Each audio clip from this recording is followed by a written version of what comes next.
Hello students, last લેક્ચરમાં આપણે એક નોંધીનામા પદ્ધતિમાં જે મોટો સમ પૂછાય છે એવા દાખલાની ચર્ચા લીધી. આજે પણ એવો જ એક સમ લઉં છું જેથી પહેલે તમારું બેઝિક ક્લિયર થાય. પછી મોસ્ટ ઓફ સમ એક જ ટાઈપના છે એટલે દાખલાના સ્ટેપ તમને યાદ રહ્યા તો બધા દાખલા આવડી જાય. ફક્ત તમારે હવાલાઓ થોડાક ડિફરન્ટ આવશે એટલે તમને હવાલાઓ અઘરા હોય એવા સમ આપણે પછી લેશું. પહેલે હજી આજે એક સાદો દાખલો લઉં છું જેથી તમારો બેઝિક ક્લિયર થઈ જાય. એક નોંધીનો મોટો દાખલો કરવો હોય તો દાખલાના સ્ટેપ શું છે તો કે પહેલે શરૂની બાકીઓ નોંધો. આટલું આવડી જાય, સ્ટેપ આવડી જાય તો તમને કોઈ પણ દાખલામાં ભૂલ નહીં પડે. ઘણીવાર દાખલા આવડી જતા હોય છે પણ છેલ્લે પાકું સરવૈયું નથી મળતું હોતું. તો વિદ્યાર્થીઓની ભૂલ ક્યાં પડે છે કે સ્ટેપ વાઇઝ દાખલો નથી કરતા એટલે શું થાય, કોઈકની એકાદ એન્ટ્રી રહી ગઈ હોય એટલે ભૂલ થતી હોય છે. તો દાખલો એ જ સિક્વન્સમાં જશે તો ભૂલ નહીં થાય. પહેલે તમારે શું કરવાનું, શરૂની બાકીઓ નોંધવાની. શરૂની પહેલે તો નક્કી કરી લેવાનું કે ખૂટતી વિગતના કયા ખાતા બનાવવાના છે. મોસ્ટ ઓફ સંજોગોમાં લેણદાર, દેવાદાર, લેણી હુંડી અને દેવી હુંડી ખાતું તો હશે જ બનાવવાનું. અને એની શરૂની બાકીઓ દેખાય અને એને લગતા વ્યવહારો દેખાય એટલે એ 4 ખાતા તો બનાવવાના જ હશે. એ ઉપરાંત આપણે જોવાનું રોકડ બેંક ખાતું બનાવવું પડશે. તો કે એ પણ જનરલી બધા દાખલામાં બનાવવાનું હશે કારણ કે રોકડને લગતા વ્યવહારો તમને દાખલામાં આપ્યા હશે. એના પછી છે શરૂનું સ્થિતિદર્શક પત્રક. એ ક્યારે બનાવવું પડે તો કે શરૂની બાકીઓમાં જોવાનું તમને શરૂની મૂડી ના આપેલી હોય તો આપણે શરૂનું સ્થિતિદર્શક પત્રક બનાવવું પડે.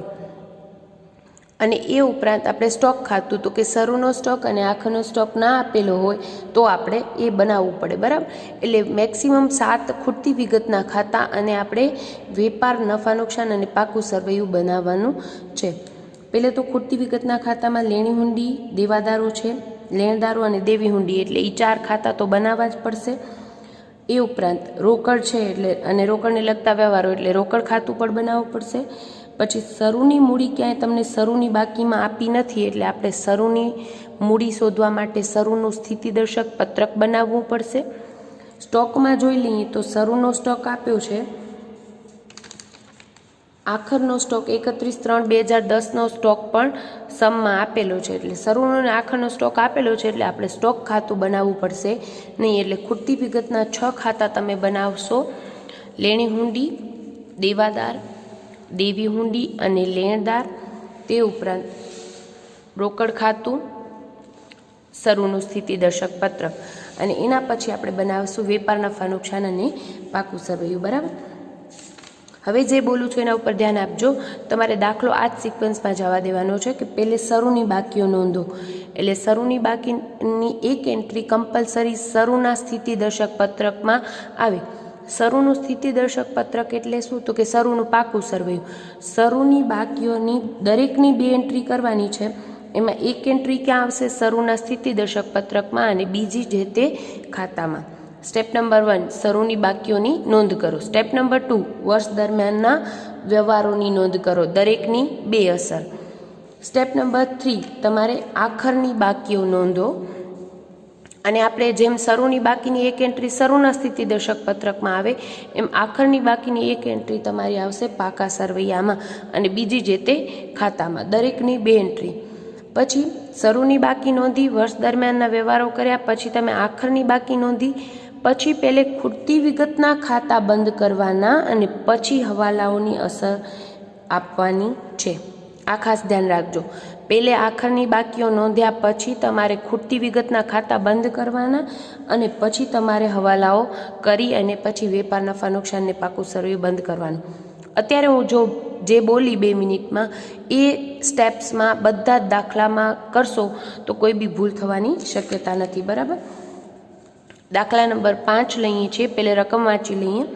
શ્રી વિજયની નીચેની માહિતી તમને આપવામાં આવી છે. મિલકત અને દેવાની વિગત અને તારીખ 31/3/2010ના રોજ પૂરા થતા 12 માસના રોકડ વ્યવહારો આપણે આપેલા છે અને વધારાની માહિતી આપેલી છે. મિલકત અને દેવાની વિગત 1/4/2009ની એટલે કે શરૂની બાકીઓ તમને આપેલી છે, રોકડ વ્યવહારો તમને આપેલા છે. પછી વધારાની માહિતીમાં કુલ વેચાણ આપેલું છે, દેવાદારને વટાવ, ખરીદી આપેલી છે, લેણદાર પાસેથી વટાવ મળ્યો હોય એ, વર્ષ દરમિયાન મળેલી લેણી હુંડી અને 31/3/2010નો સ્ટોક એટલે આખરનો સ્ટોક આપેલો છે અને વર્ષ દરમિયાન સ્વીકારેલી દેવી હુંડી આટલું આપેલું છે. પછી કીધું છે દેવાદાર પર 5% ગાલખાદ અનામતની જોગવાઈ કરો. આને શું કહેવાય? ઘસારાના અને અનામત ખાતે લઈ જાઓ ને આ બધા વ્યવહારો હવાલા સ્વરૂપે હોય, બરાબર. સાચા યંત્રો પર 5% અને જમીન મકાન પર 2.5% ઘસારો કાપો. તમારે 31/3/2010 રોજ પૂરા થતા વર્ષનું વેપાર નફા નુકસાન ખાતું તેમજ તે તારીખનું પાકું સર્વે તૈયાર કરવાનું છે. કરી નાખીએ. આપણે કરીએ છીએ પહેલે શરૂની બાકીઓની નોંધ. દરેકની 2 એન્ટ્રી, એક શરૂના સ્થિતિ દર્શક પત્રકમાં અને બીજી જે તે ખાતામાં. લેણી હુંડીની બાકી આપેલી છે 25,000, એટલે આપણે કરશું લેણી હુંડીની બાકી. લેણી હુંડીની હંમેશા ઉધાર બાકી હોય. બાકી આગળ લાવ્યા 25,000 રૂપિયા અને શરૂના સ્થિતિ દર્શક પત્રકમાં મિલકત લેણા સાઈડ. શરૂનું સ્થિતિ દર્શક પત્રક એટલે શરૂનું પાકું સર્વે. મૂડી દેવા બાજુ અને મિલકત લેણા બાજુ શરૂની બાકીઓ અહીંયા નોંધવાની છે. તો લેણી હુંડી કઈ સાઈડ આવે? મિલકત લેણા બાજુ 25,000 રૂપિયા. પછી કીધું છે દેવાદારોની 39,000. દેવાદારો પણ અહીંયા આવે એટલે લખી નાખીએ દેવાદારો 39,000 અને બીજી એન્ટ્રી દેવાદારો ખાતાની ઉધાર બાજુ. ઉધાર બાકી હોય દેવાદારની. જે લોકોને કદાચ 11/12ના કારણે યાદ ન હોય તો તમે લખી નાખજો અહીંયા લેણી હુંડી અને દેવાદારની ઉધાર બાકી હોય અને દેવી હુંડી અને લેણદારની હંમેશા જમા બાકી હોય, બરાબર. એના પછી આપેલું છે સ્ટોક 75,300. સ્ટોક આપણે લખીએ મિલકત લેણા સાઈડ 75,300. એક શરૂના સ્થિતિ દર્શક પત્રકમાં અને સ્ટોક ખાતું નથી બનાવ્યું એટલે ક્યાં આવે બીજી એન્ટ્રી? વેપાર ખાતામાં ઉધાર બાજુ શરૂનો સ્ટોક 75,300. સાચા અને યંત્રોની બાકી આપેલી છે 47,000. એક તો શરૂની બાકી છે એટલે શરૂના સ્થિતિ દર્શક પત્રકમાં મિલકત લેણા સાઈડ કાયમી મિલકતોમાં સાચા અને યંત્રો 47,000. બીજી એન્ટ્રી તો કે આપણે સાચા યંત્રોનું ખાતું નથી બનાવ્યું એટલે આની એન્ટ્રી આપણે કરશું પાકા સરવૈયામાં. હવે તમને પ્રશ્ન થાય કે પાકા સરવૈયામાં તો આખરની બાકીઓ આવે, તો આપણે અહીંયા શું કામ લખીએ છીએ? તો કે શરૂમાં જે મિલકત હોય એ વર્ષ દરમિયાન વેચી નહીં હોય તો આખરની તારીખે પણ એ મિલકત આપણી પાસે હશે એમ માનીને પણ લખશું અંદરની કોલમમાં. આખરની બાકી જ બહારની કોલમમાં લખશું. હવે તમને સાચા યંત્રોની આખરની બાકી 45,000 આપી હોય તો એનો મતલબ શું થાય? વર્ષ દરમિયાન 2,000નું યંત્ર વેચી નાખ્યો હશે. તમને આખરની બાકી આપી હોય સપોઝ કે 60,000 તો એનો મતલબ થાય 13,000નું યંત્ર વર્ષ દરમિયાન ખરીદ્યું હશે. એટલે બહારની કોલમમાં તો આખરની બાકી જ આપશે. એટલે શરૂની બાકીની એક એન્ટ્રી શરૂના સ્થિતિ દર્શક પત્રકમાં અને મિલકતો તો એની બીજી એન્ટ્રી આપણે ખાતું નથી બનાવતા એટલે પાકા સરવૈયામાં લખશું પણ અંદરની કોલમમાં લખશું. જમીન મકાન આપ્યું છે 70,000. અહીંયા સ્પેસ રાખીને જમીન મકાન લખીએ છીએ 70,000. સ્પેસ રાખીને લખવું કારણ કે ઘસારો કે આવે તો વાંધો ના આવે, બરાબર. એક પાકા સરવૈયામાં અને એક શરૂના સ્થિતિ દર્શક પત્રકમાં જમીન મકાન 70,000 રૂપિયા. એના પછી છે હાથ પર રોકડ એટલે રોકડ સિલક 5,000 રૂપિયા. રોકડ સિલક શરૂની બાકી છે એટલે એક એન્ટ્રી શરૂના સ્થિતિ દર્શક પત્રકમાં અને બીજી જે તે ખાતામાં. તો આપણે રોકડ ખાતું ઓલરેડી બનાવ્યું છે તો આપણે લખશું બાકી આગળ લાવ્યા રોકડ સિલકની ઉધાર બાકી હોય 5,000 રૂપિયા. રોકડની હંમેશા ઉધાર બાકી હોય, બરાબર. એના પછી બેંક ઓવરડ્રાફ્ટ કીધો છે 36,000. રોકડ સિલક 700 છે. રોકડ સિલક 700 રૂપિયા અને બેંક ઓવરડ્રાફ્ટ તમને આપેલો છે 5,000, બરાબર. બેંક ઓવરડ્રાફ્ટની મૂડી દેવા સાઈડ એન્ટ્રી થાય બેંક ઓવરડ્રાફ્ટ બેંક ઓડી 5,000 રૂપિયા. હવે આની બીજી એન્ટ્રી ક્યાં કરશો? તો કે કાં તો રોકડ બેંક ખાતું આપણે સાથે બનાવશું, જનરલી સાથે બનાવશું. પણ બંનેની બાકી આપી હોય તો તમે એમ પણ કરી શકો કે રોકડ ખાતું અને બેંક ખાતું બે અલગ બનાવી શકો. પણ રોકડ બેંક આમ સાથે બનાવો તો બી ચાલશે.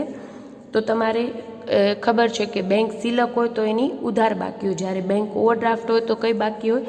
જમા બાકી હોય એટલે આપણે બેંક ખાતું બનાવીએ છીએ અહીંયા, એટલે લખશું બેંક ખાતામાં બાકી આગળ લાવ્યા જમા સાઈડ 5000.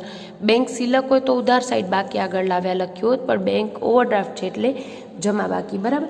હવે તમે રોકડ સિલક રોકડ ખાતામાં રોકડ સાથે બેંક ખાતું બનાવ્યું હોત તો તમે બાકી આગળ લાવ્યા અહીંયા લખ્યો તો બી ચાલે. બરાબર. કારણ કે વ્યવહારો જનરલી આપણે સાથે જ આપ્યા છે, રોકડ વ્યવહારો આપ્યા છે એટલે વાંધો નહીં આવે.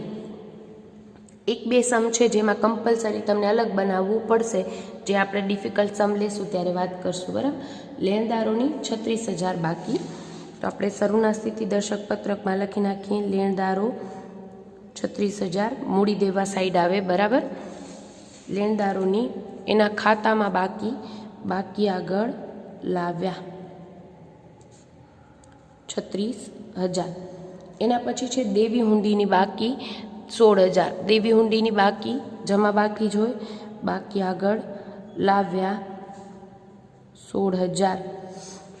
અને અહીંયા શરૂના સ્થિતિ દર્શક પત્રકમાં બીજી એન્ટ્રી દેવી હુંડી 16,000. શરૂની બધી જ બાકીઓ નોંધી લીધી. એના પછીનો સ્ટેપ આપણે શું કરવાનું છે? વર્ષ દરમિયાનના વ્યવહારોની નોંધ. બરાબર. વર્ષ દરમિયાનના વ્યવહારોની નોંધ કરીએ તો વર્ષ દરમિયાનના વ્યવહારોમાં તમને આપેલું છે રોકડ વ્યવહારો આપેલા છે અને બીજી વધારાની માહિતી આપી છે. તો વધારાની માહિતીની તો દરેકની બે અસર કરશું જ, પણ રોકડ વ્યવહારોની દરેકની બે અસરમાં એક અસર ખબર પડી જાય. રોકડ વ્યવહાર એટલે કાં તો રોકડ આવી હશે તો રોકડ ખાતાની ઉધાર બાજુ, અને કાં તો રોકડ ગઈ હશે એટલે એક તો એન્ટ્રી રોકડ ખાતામાં જ આવશે, રોકડ ગઈ હશે તો રોકડની જમા બાજુ, અને બીજી જે તે ખાતામાં. બરાબર. એટલે આના પરથી આપણે ખબર કેમ શરૂની બાકીની એક એન્ટ્રી શરૂના સ્થિતિ દર્શક પત્રકમાં આવે, સેમ વે રોકડ વ્યવહારની એક એન્ટ્રી ક્યાં આવે? રોકડ ખાતામાં, અને બીજી જે તે ખાતામાં. દરેક વ્યવહાર લેતા જઈએ, દરેક વ્યવહારની બે અસર, કારણ કે એક નોંધીનો દ્વિનોંધીમાં રૂપાંતર કરીએ છીએ. દેવાદાર પાસેથી રૂપિયા મળ્યા 2,90,000, તો આપણે એન્ટ્રી કરશું રોકડ ખાતે ઉધાર, તે દેવાદાર ખાતે જમા. રૂપિયા મળ્યા એટલે રોકડ આવી, તો રોકડ ખાતે ઉધાર 2,90,000, તે દેવાદાર ખાતે જમા.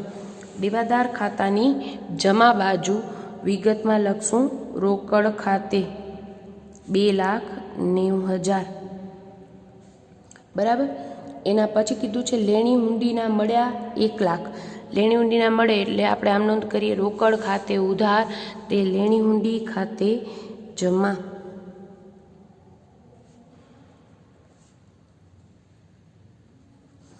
લેણી હુંડી ખાતાની જમા બાજુ રોકડ ખાતે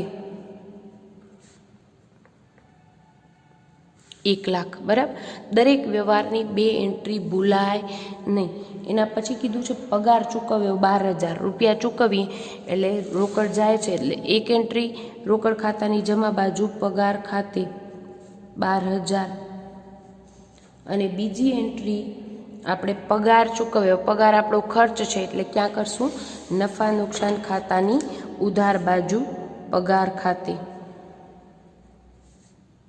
12,000.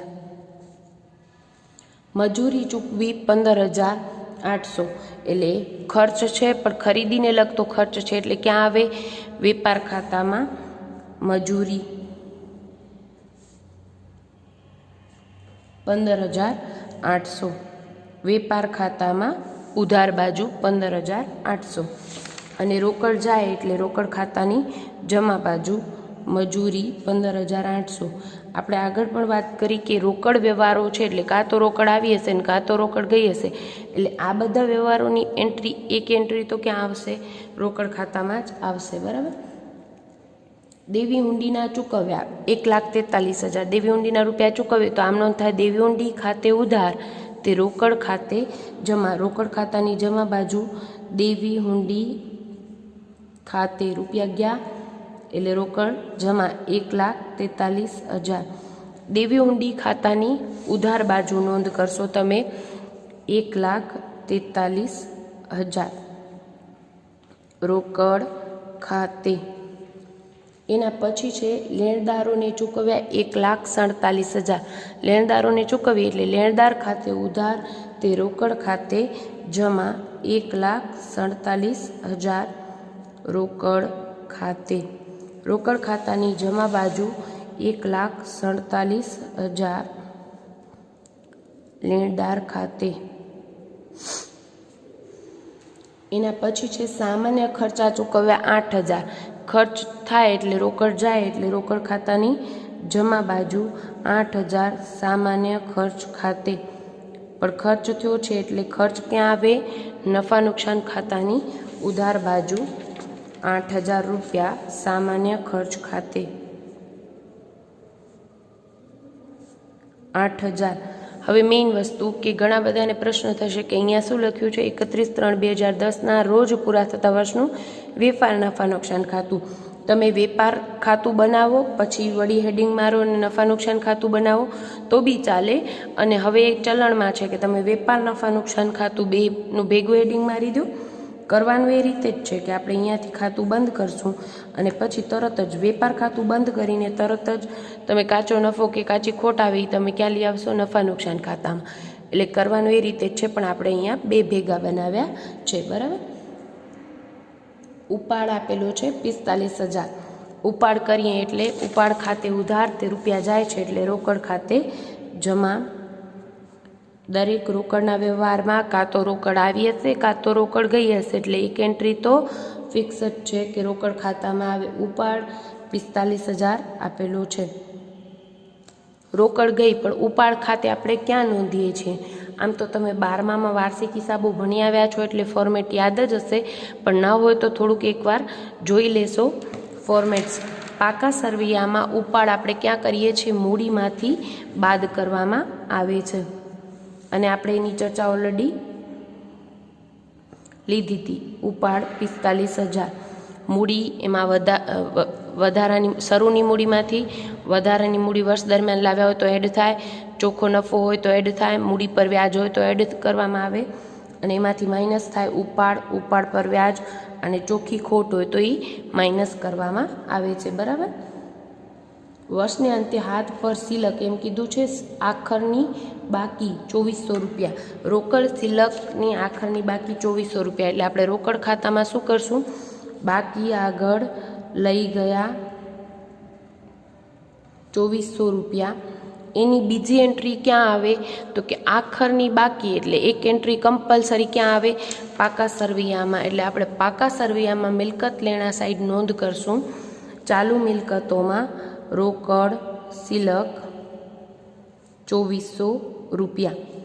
બધા જ વ્યવહારો આવી ગયા. રોકડ વ્યવહારો. એના પછી આપણે આવી જઈએ એના પાછળના પેજ પર વધારાની માહિતી આપી છે. આ વર્ષ દરમિયાનના જ વ્યવહારો છે એટલે દરેકની 2 એન્ટ્રી કરશું, પણ ઓ રોકડ વ્યવહાર હતા અને આ બીજા વ્યવહારો છે તો આપણે આમ નોંધ ખબર હોવી જોઈએ તો એની એન્ટ્રી આવડી જશે. દરેકની 2 એન્ટ્રી. હજી વર્ષ દરમિયાનના વ્યવહારો લઈએ છીએ. કુલ વેચાણ અને બધું જ શાખ ઉપર કીધું છે એટલે બધું જ ઉધાર વેચાણ 4,07,000. તો આપણે નોંધ શું કરીએ? ઉધાર વેચાણની નોંધ. દેવાદાર ખાતે ઉધાર તે વેચાણ ખાતે જમા. તો આપણે એક એન્ટ્રી દેવાદાર ખાતાની ઉધાર બાજુ નોંધ કરીએ. ઉધાર વેચાણ 4,07,000 દેવાદાર ખાતે ઉધાર. બરાબર. જનરલી આ શોધવાની વિગતમાં હોઈ શકે પણ અહીંયા આ દાખલામાં આપણે આપી દીધું છે. અને બીજી એન્ટ્રી દેવાદાર ખાતે ઉધાર તે વેચાણ ખાતે જમા. વેચાણ ખાતે જમા ક્યાં આવે? વેપાર ખાતામાં જમા બાજુ વેચાણ.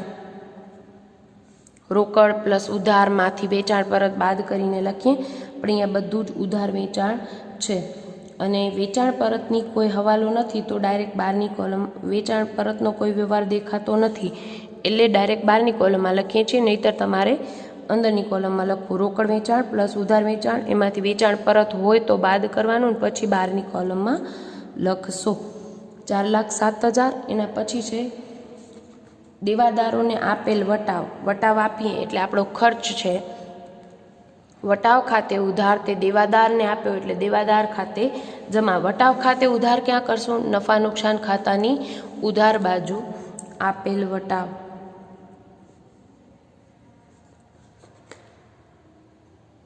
₹2,000. દેવાદાર ખાતાની જમા બાજુ નોંધ કરશું. દેવાદાર ખાતાની જમા બાજુ આપેલ વટાવ ₹2000 પછી કીધું છે ખરીદી બધી જ શાખ ઉપર ખરીદ કરીએ એટલે આપણી નોંધ થાય ખરીદ ખાતે ઉધાર તે લેણદાર ખાતે જમા। ખરીદ ખાતે ઉધાર ક્યાં કરશું આપણે? વેપાર ખાતાની ઉધાર બાજુ ખરીદી। વેચાણ જેમ જ ખરીદી રોકડ પ્લસ ઉધાર એમાંથી ખરીદ પરતો તો બાદ કરવું, પણ આ દાખલામાં એવા વ્યવહારો દેખાતા નથી, તો આપણે 12ની કોલમમાં ડાયરેક્ટ લખશું 3 લાખ। ખરીદ ખાતે ઉધાર કર્યું પણ આપણે શું કરશું? લેણદાર ખાતે જમા, અને લેણદાર ખાતે જમા ક્યાં કરશું? લેણદાર ખાતામાં જમા સાઈડ ખરીદી ઉધાર ₹3 લાખ। એના પછી લેણદાર પાસેથી મળેલ વટાવ, લેણદાર પાસેથી વટાવ મળે એટલે આપણે આમ નોંધ કરીએ લેણદાર ખાતે ઉધાર તે વટાવ ખાતે મળેલ વટાવ છે એટલે શું થાય? જમા થાય। એટલે લેણદાર ખાતે ઉધાર તે વટાવ ખાતે ₹1000 અને વટાવ ખાતે જમા ક્યાં કરશું? નફા નુકસાન ખાતાની જમા બાજુ। મળેલ વટાવ આપણો ફાયદો છે, આપેલ વટાવ આપણો ખર્ચ છે એટલે ઉધાર બાજુ લખીએ અને મળેલ વટાવ લખશું જમા સાઈડ ₹1000।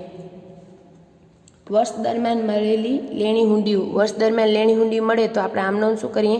લેણી હુંડી મળે આપણે લખી હોય અને દેવાદારો સ્વીકારે એટલે આપણે મળે એટલે આપણે નોંધ કરીએ લેણી હુંડી ખાતે ઉધાર તે દેવાદાર ખાતે જમા ₹1,09,000। લેણી હુંડી મળી એટલે લેણી હુંડી આવે એટલે લેણી હુંડી ખાતે ઉધાર 1,09,000 દેવાદાર ખાતે જમા। લેણી હુંડી ખાતે ઉધાર કર્યું, હવે દેવાદાર ખાતાની જમા બાજુ 1,09,000 અને આમ નોંધ કરશું લેણી હુંડી ખાતે। દરેક વ્યવહારની 2 એન્ટ્રી થાય એ ભૂલાય નહીં, એટલે સિક્વન્સમાં જતો હશે દાખલો તો છેવટે પાકું સરવૈયું મળી જશે। તમે જો દરેક વ્યવહારની 2 એન્ટ્રી નથી કરતા કે ક્યાંક ભૂલ કરો છો તો છેલ્લે પાકું સરવૈયું મળતું હોતું નથી। એના પછી કીધું છે તારીખ 31/3/2010નો સ્ટોક 53,000 કીધો છે, એટલે કે આખરનો સ્ટોક ₹53,000। આખરનો સ્ટોકની એન્ટ્રી ક્યાં આવે? તો કે એક તો વેપાર ખાતામાં જમા બાજુ આખર સ્ટોક ₹53,000 અને આખરની બાકી કોઈ પણ હોય દરેકની એક એન્ટ્રી ક્યાં આવે? પાકા સરવૈયામાં। રોકડ સિલકની બાજુમાં આપણે લખી નાખશું ચાલુ મિલકત છે એટલે આખર સ્ટોક ₹53,000। બરાબર। છેલ્લે કીધું છે વર્ષ દરમિયાન સ્વીકારેલી દેવી હુંડી। દેવી હુંડી સ્વીકારીએ કોણે લખેલી હોય? કે લેણદારે આપણી પાસે જે રૂપિયા માંગતા હોય એ આપણી ઉપર લેણી હુંડી લખે ને આપણે સ્વીકારીને એને આપી દઈએ એટલે આમ નોંધ થાય લેણદાર ખાતે ઉધાર તે દેવી હુંડી ખાતે જમા। લેણદાર ખાતાની ઉધાર બાજુ દેવી હુંડી ખાતે ₹1,50,000।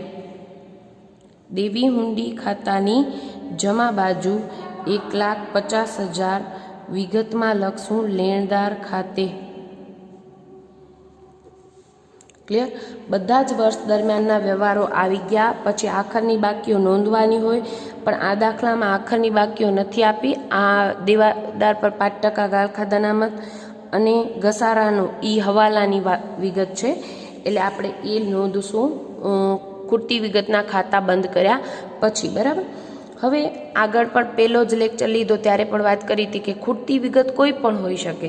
જો તમને આ ઉધાર વેચાણ અને ઉધાર ખરીદીને એ આપી દીધા હશે તો આખરની બાકી ખૂટતી વિગતમાં હોઈ શકે। આ દાખલામાં ઉધાર વેચાણ ઉધાર ખરીદી આપી દીધા છે, દેટ મીન્સ આખરની બાકી આપણે વિગત શોધવાની છે। દરેક દાખલા ઉપરથી નક્કી થશે કે ખૂટતી વિગતના ખાતામાં વિગત કઈ ખૂટે છે, એ કેમ આઈડેન્ટિફાઈ કરવું એની ચર્ચા આપણે હમણાં જ લઈ રહ્યા છીએ। બરાબર। બધા જ વ્યવહારો આવી જાય પછી આપણે આખરની બાકીઓની નોંધ કરવી, આ દાખલામાં એ હવે મળશે, અને એના પછી ખૂટતી વિગતના ખાતા બંધ કર્યા પછી જ હવાલાની નોંધ કરવી। આપણે 1 by 1 આપણે ખાતા બંધ કરીએ છીએ, ખૂટતી વિગતના ખાતા બંધ કરીએ। બરાબર। પહેલે લેણી હુંડી બંધ થાય પછી જ દેવાદાર ખાતું બંધ થાય, અને દેવી હુંડીનું ખાતું બંધ થાય પછી જ લેણદાર, કારણ કે આમાંની ખૂટતી વિગત જો આ ખાતાને અસર કરતી હોય, ઘણીવાર આ વિગત ખૂટતી હોય, અહીંયા આખરની બાકી આપી દીધી હોત તમને તો ખૂટતી વિગત આ હોત તો એ અસર ક્યાં આવત? લેણદાર ખાતામાં। એટલે કમ્પલસરી પહેલે હુંડીનું ખાતું બંધ કરવાનું, પછી જ લેણદાર દેવાદારનું ખાતું બંધ કરવાનું છે, બરાબર। હુંડી ખાતું બંધ કરીએ તો આપણે જોવાનું કે ખૂટતી વિગત કઈ છે। તો જનરલી શરૂની બાકી કે આખરની બાકી ના આપી હોય તો ખૂટતી વિગત એ હોઈ શકે, અને આ સાઈડ કાં તો રોકડા મળે અને કાં વર્ષ દરમિયાન લખેલી હુંડીઓ હોઈ શકે। આ 4 વ્યવહાર સિવાય કોઈ ખૂટતી વિગત ના હોઈ શકે। તો આપણે ખાતું જોઈને ખ્યાલ આવ્યો કે આખરની બાકી આપી નથી, એટલે આપણે બાકી આગળ લઈ ગયા શોધવાનું છે। તો આપણે કરશું ટોટલ 25 ને 1,34,000, એમાંથી 1 લાખ જાય એટલે ખૂટતી વિગત મળી છે આપણે 34,000 રૂપિયા। અને ખૂટતી વિગત તમે જે શોધો છો એની દરેકની ક્યાંક એન્ટ્રી હશે જ, એ ભૂલાય નહીં। ખૂટેલી વિગતની દાખલા તરીકે દર વખતે શરૂની ને આખરની બાકી આપી દીધી હોય તો વર્ષ દરમિયાન કેટલા લેણી ઊંડીના રોકડા મળ્યા એ આપી દીધું, તો દેવાદાર ખાતે એ ખૂટતી વિગત હોય તો આ શોધો તો તમારે એની ક્રોસ એન્ટ્રી અહીંયા કરવી પડે। સેમ વે અહીંયા આખરની બાકી ખૂટતી વિગત છે તો એની આખરની બાકીની ખૂટતી વિગતની નોંધ ક્યાં આવે, તો કે આખરની બાકીની દરેકની ક્યાં નોંધ આવે, પાકા સરવૈયામાં આપણે લખશું લેણી ઊંડી ખાતે 34,000 રૂપિયા, બરાબર। પાકા સરવૈયામાં લેણી ઊંડી 34,000 રૂપિયા। સેમ વે આપણે દેવાદારનું ખાતું બંધ કરશું, દરેક ખાતું બંધ કરીને જે વિગત ખૂટે એ તરત જ જ્યાં લખવાની હોય ત્યાં લખી નાખવાની છે।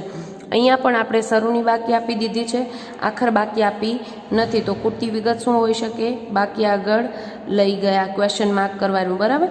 અને કાં તો આ બંને આપી દીધી હોય તો જોવાનું કે આ સાઈડ રોકડ ખાતે વર્ષ દરમિયાન દેવાદાર પાસેથી કેટલા રૂપિયા મળ્યા એ, અથવા તો ઉધાર વેચાણ। મોસ્ટ ઓફ સંજોગોમાં ઉધાર વેચાણ નહીં આપેલું હોય તો એ તમે શોધો તો આપણે વેપાર ખાતામાં એને લખવાનું। આ દાખલામાં આ આપી દીધું છે અને આખરની બાકી ખૂટે છે। કરીએ ખાતું બંધ,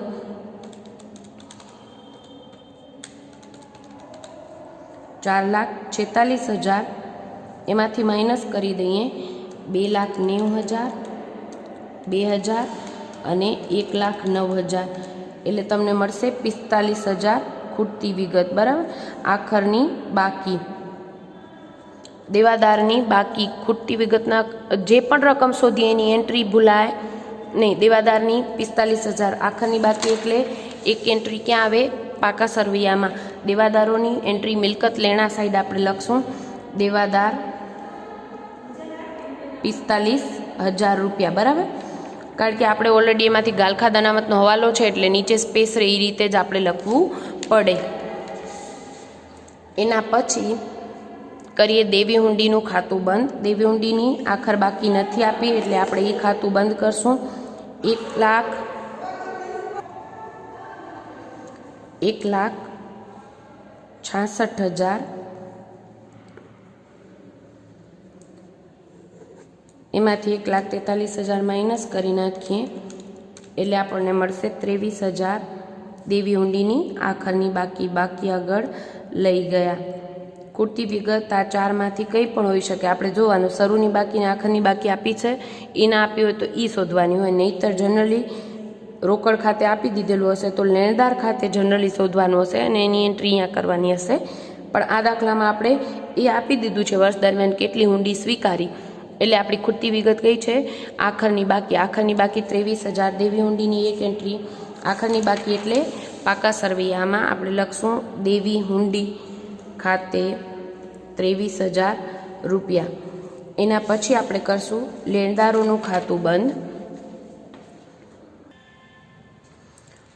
અહીંયા પણ આપણને શરૂની બાકી આપી છે, રોકડ ખાતે આપી છે, ઉધાર ખરીદી આપી દીધી છે અને શોધવાનું છે બાકી આગળ લઈ ગયા, બરાબર। ઘણા બધા દાખલાઓમાં તમને શોધવાનું હશે ખરીદી, તો તમને આખરની બાકી આપી દીધી હોય, શરૂની બાકી આપી દીધી હોય, આ સાઈડ રોકડ ખાતે કેટલી વિગત આપણે લેણદારોને કેટલા રૂપિયા ચૂકવ્યા એ પણ આપી દીધું હોય તો ખૂટતી વિગત આપણે શું હોય, આ 4 વિગતમાંથી કોઈ પણ એક વિગત ખૂટતી હોઈ શકે। દાખલામાં શું વિગત આપેલી છે એના ઉપરથી આપણે નક્કી કરવાનું હોય છે, બરાબર। ટોટલ છે 3,36,000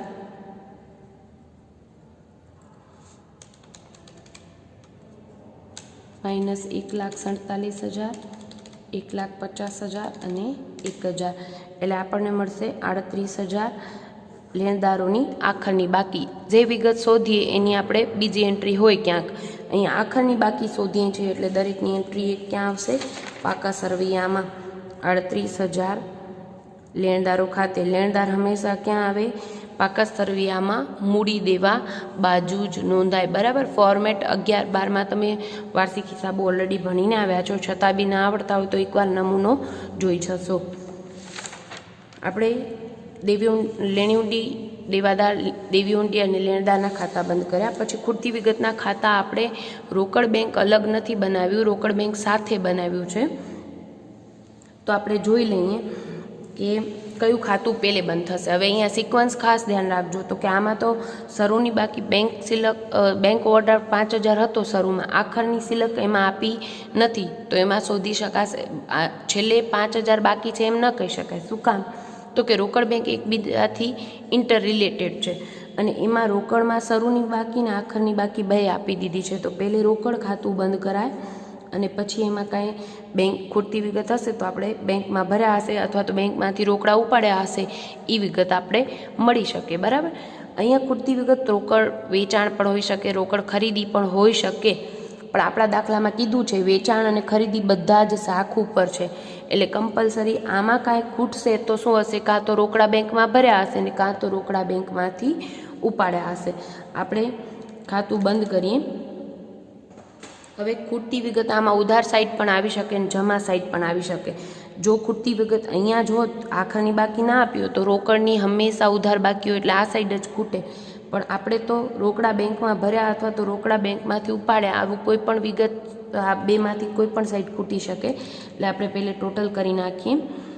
આ સાઈડનું ટોટલ થાય છે 3,90,700, જમા સાઈડનું ટોટલ કરીએ 12,000, 15,800 પ્લસ 1,43,000, 1,47,000, 8,000 અને 45,000.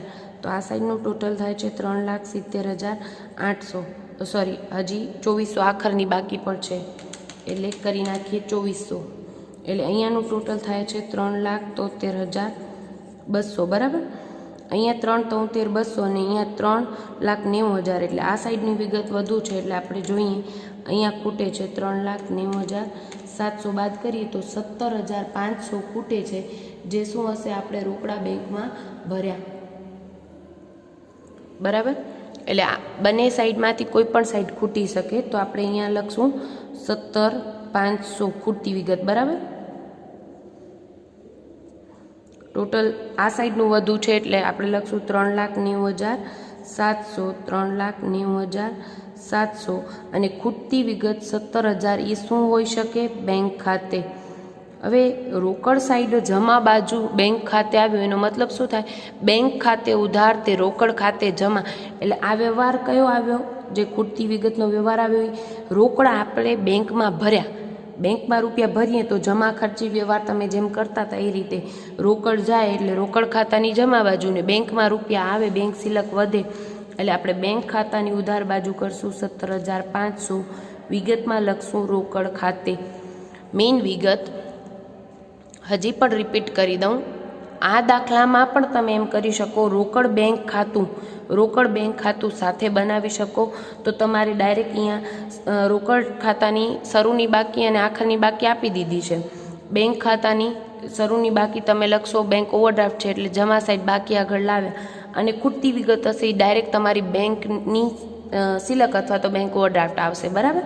તો રોકડ બેંક ભેગું બનાવો તો બી ચાલે, પણ અહીંયા આપણે અલગ બનાવ્યું છે તો અલગ બંધ કરશું. તો રોકડ બેંક ખાતું તમે સાથે બનાવ્યું હશે તો આ જમા ખર્ચી વ્યવહાર નહીં આવે અને જે વિગત ખૂટશે એ તમારી શું હશે? બેંકની બાકી એટલે બેંક સિલક અથવા તો બેંક ઓવરડ્રાફ્ટ.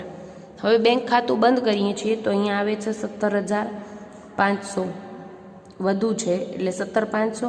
અહીંયા ખૂટ્યા એટલે 12,500, જે શું કહેવાય? બાકી આગળ લઈ ગયા. હવે ઘણા બધા સ્ટુડન્ટને પ્રશ્ન થાય કે મેમ બાકી આગળ લાવ્યા પણ અહીંયા છે અને બાકી આગળ લઈ ગયા પણ અહીંયા છે. એનો મતલબ શું થાય? બાકી આગળ લાવ્યા શરૂમાં બેંક ઓવરડ્રાફ્ટ હતો એટલે બેંક આપણા ઉપર રૂપિયા માંગતી હતી, પણ આપણે જે 17,500 આપણે ભરી આવ્યા બેંકમાં એટલે હવે આપણી બેંકમાં સિલક બોલે છે 12,500 રૂપિયા. બેંક સિલક જે ખૂટતી વિગત હોય એની કમ્પલસરી ક્યાંક ને ક્યાંક એન્ટ્રી હોય. અહીંયા ખૂટ્યા 12,500 એ છે આખરની બેંક સિલકની એન્ટ્રી ક્યાં આવે? આખરની બાકી એટલે પાકા સરવૈયામાં. બેંક સિલક છે એટલે આપણે લખશું મિલકત લેણા સાઈડ. પાકા સરવૈયામાં મિલકત લેણા સાઈડ બેંક સિલક 12,500. બેંક ઓવરડ્રાફ્ટ આવત આખરની બાકી તરીકે, તો બેંક ઓવરડ્રાફ્ટની જમા બાકી હોય એટલે કઈ સાઈડ લખાય? મૂડી દેવા સાઈડ બેંક ઓવરડ્રાફ્ટ લખાત, બરાબર. પણ અત્યારે સિલક છે એટલે આપણે મિલકત લેણા સાઈડ લખ્યું છે. હવે ખૂટતી વિગતના ખાતામાં એક જ ખાતું બાકી રહે છે, શરૂનું સ્થિતિ દર્શક પત્રક. એ બંધ કરી નાખીએ. તો શરૂના સ્થિતિ દર્શક પત્રક બનાવ્યું શા માટે છે? તમે શરૂની મૂડી શોધવા માટે, કારણ કે શરૂની મૂડી નહીં હોય ત્યારે જ તમે આ બનાવ્યું હશે. તો આપણે ખૂટતી વિગત અહીંયા જ છે એટલે ટોટલ અહીંયાથી કરશું 47,000, 70,000, 75,300, 39,000, 25,000 અને 700. એટલે ટોટલ આવે છે 2,57,000. એમાંથી બાદ કરી નાખીએ 16,000, 36,000 અને 5,000. એટલે તમને મળે છે 2 લાખ રૂપિયા શરૂની મૂડી. ખૂટતી વિગત શોધીએ એટલે એની ક્યાંક ને ક્યાંક એન્ટ્રી હોય. ક્યાં આવે શરૂની મૂડી? તો કે પાકા સરવૈયામાં મૂડી દેવા સાઈડ મૂડી લખશું આપણે, જેમાંથી આપણે ઉપાડ બાદ કરવાનો છે, બરાબર. મૂડી લખશું 2 લાખ રૂપિયા. આપણો સ્ટેપ છે પહેલે શરૂની બાકીઓ નોંધો, પછી વર્ષ દરમિયાનના વ્યવહારો કરો, પછી આખરની બાકીઓ નોંધો. એના પછી આપણે ખૂટતી વિગતના ખાતા બંધ કરીને પહેલે હવાલાની એન્ટ્રી કરશું ને પછી વેપાર નફા નુકસાનને પાકું સરવૈયું બંધ કરશું. આખરની બાકીઓ નોંધ્યા પછી કમ્પલસરી પહેલે ખૂટતી વિગતના ખાતા બંધ કરવાના અને પછી જ હવાલાની એન્ટ્રી કરવાની છે. કારણ કે ખૂટતી વિગતના ખાતા બંધ ન કર્યા હોય તમે તો દેવાદારની આખર બાકી તમને મળી ન હોય તો દેવાદાર ઉપર ગાલખાદ અનામતનો હવાલો તમે કરી શકો નહીં. એટલે કમ્પલસરી આખરની બાકીઓ નોંધી પછી ખૂટતી વિગતના ખાતા બંધ કરી પછી જ હવાલાની એન્ટ્રી કરવાની છે અને પછી આપણે કરવાનું છે વેપાર નફા નુકસાનને પાકું સરવૈયું બંધ. આપણે હવાલાની એન્ટ્રી કરીએ તો એમાં કીધું છે 2 જ હવાલા છે અને દરેક દાખલા સેમ જ છે, ખાલી એમાં હવાલાઓના ટ્રિકી પોઈન્ટ આવશે. બાકી સ્ટેપ તમને ખબર પડી અને ક્યાં એન્ટ્રી આવે 2 એ ખ્યાલ હશે તો સાવ ચેપ્ટર સહેલું છે. દેવાદાર પર 5% ગાલખાદ અનામતની જોગવાઈ કરવાની છે તો આપણે જોગવાઈ કરી દેવાદાર પર 5% ગાલખાદ અનામત. દેવાદારની બાકી લખી હતી આપણે પાકા સરવૈયામાં 45,000, એના ઉપર ગાલખાદ અનામત 5% લેખે 2,250 બાદ કરી નાખીએ એટલે આપણે મળે 42,750 12ની કોલમમાં. ગાલખાદ અનામતની 2 એન્ટ્રી, દરેક વ્યવહારની 2 એન્ટ્રી. ગાલખાદ અનામતની 1 એન્ટ્રી અહીંયા આવીને બીજી એન્ટ્રી ક્યાં આવશે? નફા નુકસાન ખાતામાં ગાલખાદ અનામત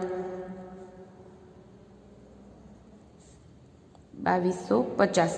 હવે મેઇન વિગત ગાલખાદ અનામતનો ફોર્મેટ છે ગાલખાદ હવાલાની પ્લસ ગાલખાદ કાચા સરવૈયાની પ્લસ ગાલખાદ અનામત હવાલાની અને કાચા સરવૈયાની ગાલખાદ અનામત હોય તો એ આપણે બાદ કરવાની છે. પણ અત્યારે આ એક જ છે એટલે ડાયરેક્ટ આપણે 12ની કોલમમાં લખ્યું છે, બરાબર.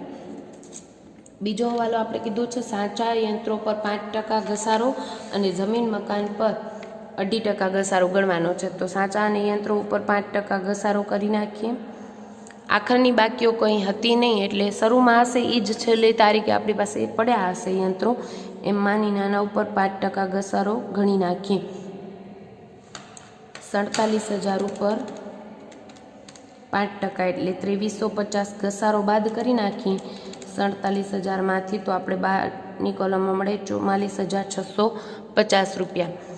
હવે એની બીજી એન્ટ્રી છે પણ સાથે ઘસારો જમીન મકાન પર 2.5% કીધું છે એ પણ કેલ્ક્યુલેટ કરી નાખીએ અને પછી બંનેના ઘસારાની એન્ટ્રી કરી નાખીએ. તો 70,000 ઉપર 2.5% લેખે 1,750 ઘસારો. 70,000માંથી બાદ કરીએ એટલે 68,250 12ની કોલમમાં લખી નાખીએ. પણ યાદ રાખીએ દરેક વ્યવહારની 2 એન્ટ્રી, ઘસારા બંનેના શોધ્યા બંનેની બીજી એન્ટ્રી ક્યાં આવે તો કે ઘસારો આપણું નુકસાન છે એટલે આપણે નફા નુકસાન ખાતામાં ઉધાર બાજુ લખશું ઘસારો સાચા યંત્રો પર 2350 અને જમીન મકાન પર 1750 બરાબર।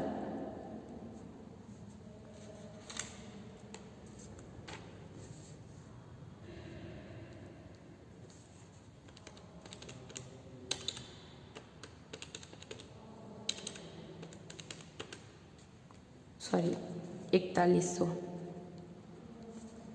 ઘસારો બરાબર। બધા જ વ્યવહાર આવી ગયા। કરીએ ખાતા બંધ। પેલે વેપાર ખાતું બંધ કરીએ એટલે એનું પરિણામ આવે કાચો નફો।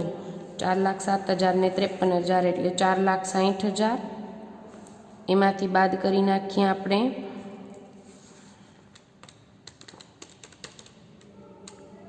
75,300 શરૂનો સ્ટોક, 3 લાખ ખરીદી અને 15,800 મજૂરીનો ખર્ચ એટલે આપણે મળશે 68,900। શું કહેવાય? વેપાર ખાતામાં ખૂટતી વિગત એટલે કે વેપાર ખાતાનું પરિણામ શું હોય? કાચો નફો, જે ક્યાં લઈ જવાય? નફા નુકસાન ખાતે। કાચો નફો નફા નુકસાન ખાતે લઈ ગયા। 68,900 આપણે લખશું। આપણે જો અલગ બનાવ્યું તમને તો હેડિંગ 31/3/2010 રોજ પૂરા થતા વર્ષનું વેપાર ખાતું અને પછી નફા નુકસાન ખાતું હેડિંગ બીજું મારવું પડે, નહીંતર ખાલી બે વચ્ચે તમે ટોટલ બે લીટી કરો એટલે તરત જ નફા નુકસાન ખાતું ચાલુ થઈ જાય। કાચો નફો વેપાર ખાતેથી લાવ્યા, કરી નાખીએ ખાતું બંધ એટલે 68,900 ને 1,000 એટલે 69,900।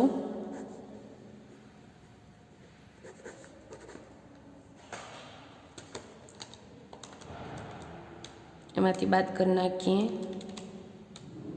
12,000, 8,000, 2,000, 2,250 અને 4,100 એટલે આપણે મળશે 41,550 જે કહેવાય ચોખ્ખો નફો। હા, એવું જરૂરી નથી કે દર વખતે ચોખ્ખો નફો જ આવે। આ સાઈડ ખૂટે તો શું હોય? ચોખ્ખી ખોટ। 41,550 ચોખ્ખો નફો શું કરીએ આપણે? પાકા સરવૈયામાં લઈ આવીએ। પાકા સરવૈયામાં નફો હોય તો મૂડીમાં પ્લસ થાય અને ખોટ હોય તો મૂડીમાંથી માઇનસ એટલે કે ઉપાડ સાથે લખી નાખવાનું। 41,550 રૂપિયા, 41,550 એમાંથી 45,000 માઇનસ કરી નાખીએ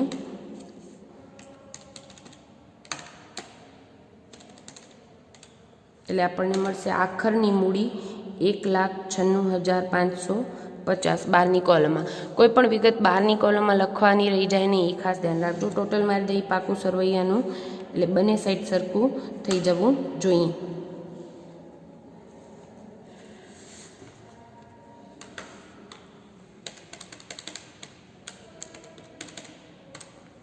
₹2,57,550 રૂપિયા।